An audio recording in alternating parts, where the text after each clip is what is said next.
सनातन हिंदू एकता पदयात्रा की जय, बागेश्वर धाम की जय। इस वीडियो के माध्यम से जान लीजिए कि पदयात्रा जो होने वाली है 7 नवंबर से 16 नवंबर तक, वो कहां कहां कब कब जाएगी, कहां पहुंचेगी और आप कहां पर पहुंचने का अपना विचार बना रहे। यह पदयात्रा हिंदुओं की एकता के लिए, सनातन की एकता के लिए वैचारिक यात्रा है, वैचारिक क्रांति है। देश की सबसे बड़ी क्रांति होने जा रही है 2.0। मतलब हम अपने जीवन की दूसरी पदयात्रा प्रारंभ करेंगे 7 नवंबर को। 7 नवंबर वही दिन है जिस दिन धर्म सम्राट स्वामी करपात्री जी पर गोलियां चलाई गई थी। यह शायद लगभग 1966 की पुरानी बात है। अब ये 2025 की नई बात है कि वही तिथि दिल्ली में फिर से दोहराई जाएगी 7 नवंबर को। 7 नवंबर को कात्यायनी माता मंदिर दिल्ली में छतरपुर में प्रातः काल 9:30-10 बजे पदयात्रा प्रारंभ होगी और यह पदयात्रा 7 तारीख को जिरखोद मंदिर में पहुंचेगी। जिरखोद मंदिर में रात्रि विश्राम होगा और यहां पर भोजन होगा।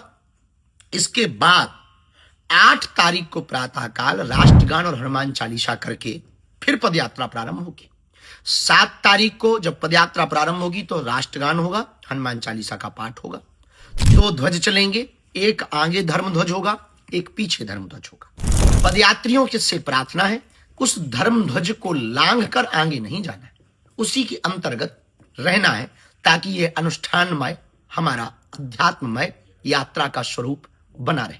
इस पदयात्रा में अखंड महामंत्र का कीर्तन होगा। इस पदयात्रा में गौ माता भी साथ में चलेगी, साधु संतों का कमंडल चलेगा और बागेश्वर धाम का सुंदरकांड और बागेश्वर धाम का मंडल चलेगा। तो रात्रि काल विश्राम में 7 तारीख को हम जिरखोद मंदिर में करेंगे, यहां भजन कीर्तन करेंगे। सुबह हो जाएगी 8 तारीख को जब प्रातः काल हनुमान चालीसा और राष्ट्रगान के साथ यात्रा प्रारंभ होगी तो दोपहर में 12 बजे हम पहुंचेंगे मेडिकल कॉलेज के पास। वहां पर मेडिकल कॉलेज के पास में चलित भोजन होगा, दोपहर का भोजन होगा और फिर 7 किलोमीटर चलेंगे और रात्रि विश्राम करेंगे दशहरा मैदान फरीदाबाद में। 8 तारीख की रात पूरी विश्राम जब वहां कर लेंगे तो लग जाएगी तारीख 9 और 9 तारीख को प्रातःकाल फिर पदयात्रा प्रारंभ होगी जो दोपहर काल में फरीदाबाद से बल्लभगढ़ मंडी पहुंचेगी। वहां पर भी भोजन होगा, चर्चा होगी, थोड़ा विश्राम होगा और हिंदू एकता के लिए संकल्प दिला करके फिर दोपहर में भोजन करके हम लोग चल पड़ेंगे बल्लभगढ़ मंडी से और 9 तारीख को रात्रि में पहुंच जाएंगे सीकरी, जहां अग्रवाल जी की भूमि है। वहां पर रात्रि विश्राम करेंगे, आध्यात्मिक चर्चा करेंगे, संतों के उद्बोधन होंगे और सांस्कृतिक कार्यक्रम होगा और रात्रि विश्राम करेंगे। तारीख लग जाएगी तब 10 दूसरे दिन। फिर सुबह वही हनुमान चालीसा, सुंदरकांड और सीकरी से पदयात्रा को उठाया जाएगा और दोपहर में 10 तारीख को पहुंचेंगे हम पृथला, जहां लूथरा जी की भूमि है।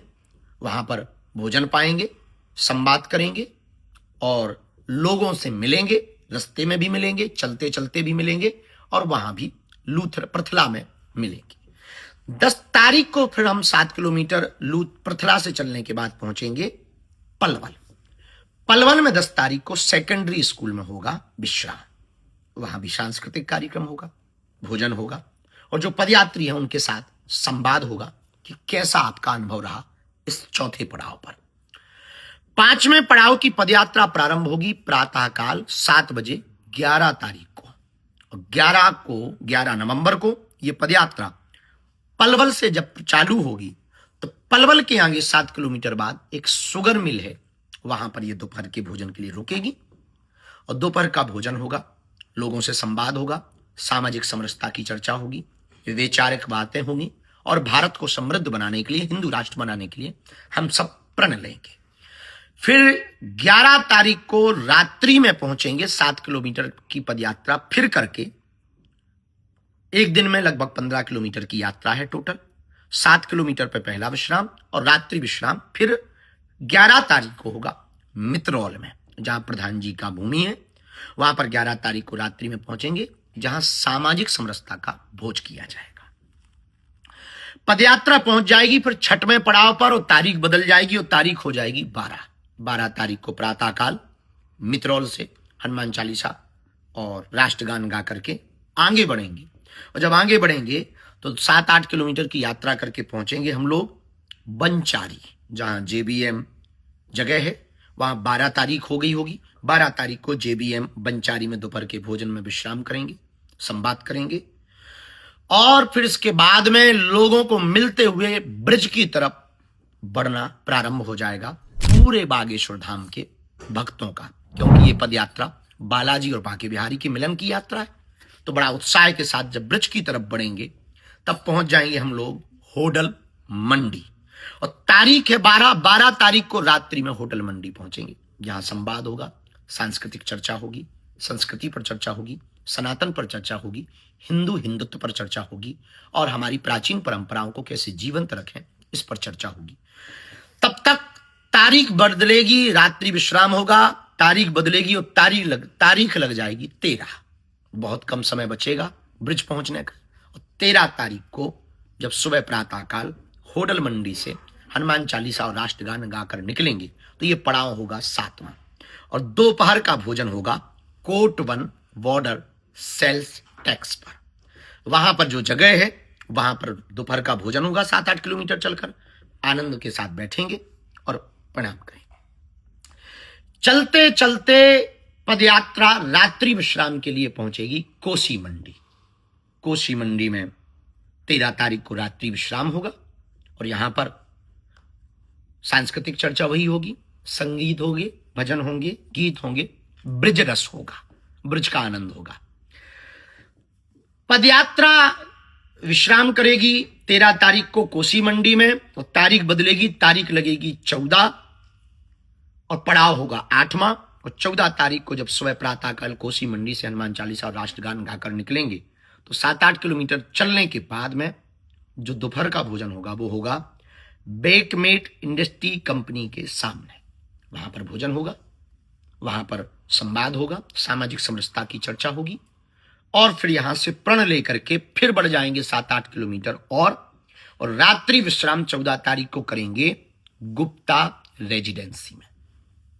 वहां पर रुक करके फिर वहां के लोकल क्षेत्रीय लोगों से चर्चा करेंगे, संतों से चर्चा करेंगे, महंतों से चर्चा करेंगे, उनका आशीर्वाद लेंगे और विश्राम करेंगे।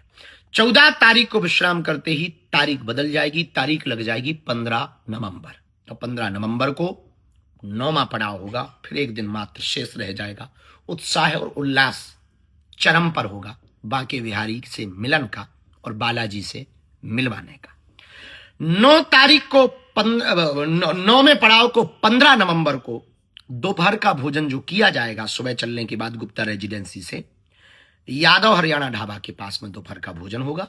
वहां रुकेंगे 15 तारीख को और वहां पर संवाद करेंगे, ब्रिजवासियों का आशीर्वाद लेंगे, ब्रिज के सभी माताओं का आशीर्वाद लेंगे, ब्रिज रज को मस्तक पर लगाते हुए रात्रि विश्राम करेंगे राधा गोविंद जी मंदिर में।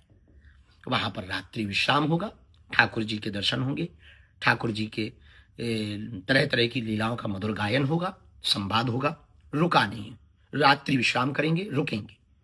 इसके बाद फिर वो दिन आ जाएगा जब हम सब अपने जीवन की 2.0 की यानी जीवन की दूसरी पदयात्रा को विराम देने का समय होगा। वो दिन आएगा जब बालाजी और बांके बिहारी के मिलन का समय आएगा। वो दिन होगा जो पदयात्री 10 दिन से नई नई यादें तरोताजा करके लोगों से मिलकर, हिलकर, मिलकर, चल करके जब हम लोग नई नई कहानियां को गढ़ पाएंगे, समझ पाएंगे, जान पाएंगे और भारत के लिए कुछ कर पाएंगे। और फिर यहां से विदा होने का समय होगा, अपने अपने घरों की वापसी। कोई ट्रेनों से जाता दिखाई पड़ेगा, कोई बसों से जाता दिखाई पड़ेगा, तो कोई उत्साह लेकर जाता दिखाई पड़ेगा, तो कोई बांके बिहारी से बिछड़न का विरह लेकर के जाता दिखाई पड़ेगा। और तारीख बदलेगी, 15 से होगी 16 और 16 नवंबर को वो दिन अभूतपूर्व होगा। राधा गोविंद जी के मंदिर से चलकर 7-8 किलोमीटर दूर 4 धाम छठी करा में भोजन होगा, प्रसाद होगा और फिर इसके बाद में यहां से बांके बिहारी के चरणों में जाकर के यात्रा विश्राम करेगी और यात्रा बालाजी की यात्रा बांके बिहारी के चरणों में मिल जाएगी और जीवन का, भारत का एक दूसरा अध्याय गढ़ जाएगा। सनातन संस्कृति का एक नया अध्याय लिख जाएगा। हिंदू डरपोक नहीं है, हिंदू डरा हुआ नहीं है, हिंदू एक है, हिंदू संगठित है, हिंदू जागा हुआ है, हिंदू अब भागने वाला नहीं है, हिंदू अब जाग चुका है।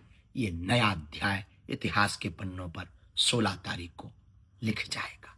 आप कहां पहुंच रहे हो अपने देश के लिए, राष्ट्र के लिए, सनातन के लिए, हिंदुत्व के लिए?